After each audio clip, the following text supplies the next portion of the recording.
পশ্চিম মেদিনীপুর জেলার চন্দ্রকোনা 2 নম্বর ব্লকের ভগবন্তপুর 1 নম্বর গ্রাম পঞ্চায়েতের ঘোষকিরা এলাকায় বন্যার আগে শিলাবতী নদীর পাড়ে রাস্তা ধসে গিয়েছে, যার ফলে সমস্যায় পড়েছে স্থানীয় বাসিন্দারা।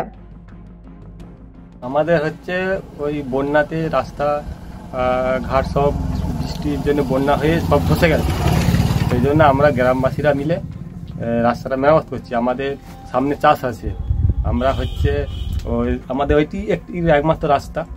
আমরা ওইটা ধান সার বীজ সবই নিয়ে যাতায়াত করি। ওই জন্য আমাদের গ্রামবাসীদের উদ্যোগ, ঘোষকিরা গ্রামবাসীদের উদ্যোগকে আমরা নিজেরাই আমরা এটা বাগান। মানে এটা কি শিলাবতী নদীর পাড়ের উপর? শিলাবতী নদীর পাড়ের উপর। ওই বাঁধ কি ধসে গিয়েছিল? হ্যাঁ, বাঁধ ধসে গেছিল, বন্যাতে বাঁধ ধসে গিয়েছিল। ধান আলু বা যাতায়াতের জন্য আমরা এই রাস্তাটা করছি। আমাদের বন্যায় তেড়ে উৎখাত করে দিয়েছে এই নদীতে। সেই জন্য আমাদের নদী দিকে আমাদের গ্রাম থেকে করা হচ্ছে। হ্যাঁ, 5-7টা গ্রাম মিলে আমাদের উদ্যোগ নিয়ে এই কাজটা করা হচ্ছে। নাহলে আমাদের যেখানে গ্রাম আছে সেখানেই আমরা বসে রয়ে যাব। মালপত্র মাঠ থেকে আমরা বাড়িতে নিয়ে যেতে পারবো না। না না না না আমাদের যাতায়াতের বিকল্প কোনো রাস্তা নেই। বিষয়টা হচ্ছে আমাদের এখানে তো এবছর প্রবল বর্ষা হয়েছিল, নদী বাঁধ ভেঙে যাওয়ার জন্য আমাদের তো যাতায়াত করে গাড়ি ট্র্যাক্টর কিছু যাওয়ার ব্যবস্থা নেই। তার জন্যই আমরা নিজেরাই প্রশাসনকে বহুবার জানানো হয়েছে, প্রশাসন কিছু করেনি।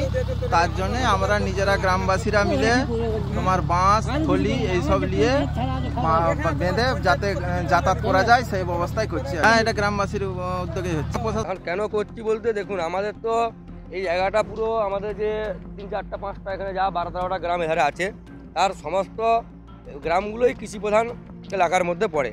তো সেই জায়গায় আমাদের কৃষির যে মালপত্র, যেমন আলু বীজ বলুন, জমির যে রাসায়নিক সার বলুন, যে কোনো জিনিসই বা আমাদের যে কোনো লোড, যে কোনো জিনিস ভর করতে গেলে একটা ইট বালি যা কিছুই লাগবে সবটাই আমাদেরকে নিয়ে যেতে হবে নদীর এই পাড় ধরে। এই রাস্তা বাগাতেই হবে, জন্য এই রাস্তাটাকে বাগানো হবে, দেওয়ার পর এদিকে নিয়ে যাওয়া হবে। কারণ আমাদের যে পোল একটি ছিল কাঠের পোল, ওই পোলটি দীর্ঘদিন ধরে ভাঙা, ওতে কোনো লোড যাবে না, শুধুমাত্র সাইকেল প্রায়, তাও খুব রিক্সে পেরোতে হয়। তাই ওই পোল দিকে যাবে না বলে আমাদেরকে এই রাস্তা করতে হচ্ছে। ওখানে আমাদের নদী ধস আটকাতে আমাদেরকে বাঁশের বল্লি গেড়ে বস্তা পাইলিং করে প্রায় 3 7 ধরে কাজ চলছে। আমাদের গ্রামের যে 40-50টা ঘরের বসতি এখানে আমাদের গ্রামের, তারা 50 জন, চৈতন্যপুরের 20-30 জন, এরকম করে 80-90টা লেবার দিয়ে আমরা ওই কাজটা সম্পন্ন করেছি। যেমন করে যেটুকুনি হোক, তো হয়তো ধসটা আটকানো এই সময় যাবে, কিন্তু আর পরের বন্যা হলে কী করা যাবে সেটা বলা যাবে না। আর এই বাঁধটা বাঁধা হচ্ছে, এটা রাস্তা করে দেওয়া হবে। রাস্তাটা হলে এই রাস্তা দিকে আমাদের সমস্ত ট্র্যাক্টর ফ্যাক্টর যে কোনো মাল যাবে। এটার খরচা সাপেক্ষ প্রায় 1.5 লাখ পেরিয়ে যাচ্ছে আমাদের খরচা। যদিও এই বিষয়ে ভগবন্তপুর 1 নম্বর গ্রাম পঞ্চায়েতের উপপ্রধান আশরাফুল মল্লিক জানিয়েছেন যে তিনি বিষয়টার পর্যবেক্ষণ করছেন। শিলাবতী নদীর পাড় আমার অঞ্চলের চৈতন্যপুর ঘোষকিরা শীর্ষা এলাকায় অনেক ক্ষয়ক্ষতি হয়েছে, এবং সেটা আমার যে ইরিগেশন দপ্তরের আধিকারিকরা এসে তারা দেখে গেছে, তদন্ত করে গেছে।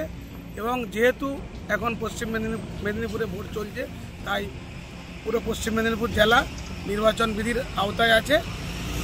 এই বিধি উঠে গেলে কাজ আরম্ভ হবে, এবং এর মধ্যেই গ্রামের মানুষ তারা নিজেদের উদ্যোগে এবং আমাদের সহযোগিতায় ওরা মানে বালির বস্তা দিয়ে বাঁধগুলোকে ওরা আপাতত মেরামত করছে। এবং এটাকে আমরা পঞ্চায়েত এই গ্রামের মানুষকে সাধুবাদ জানাচ্ছি। এবং এই ভোটটা মিটে গেলে কিন্তু কাজ আরম্ভ হবে দ্রুত।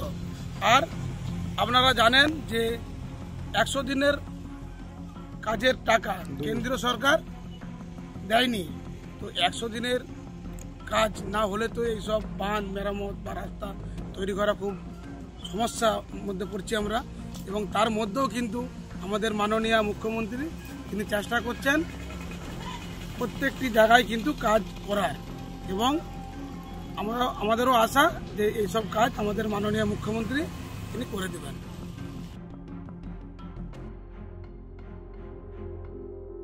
পশ্চিম মেদিনীপুর থেকে নিজস্ব প্রতিনিধির রিপোর্ট, ANM নিউজ।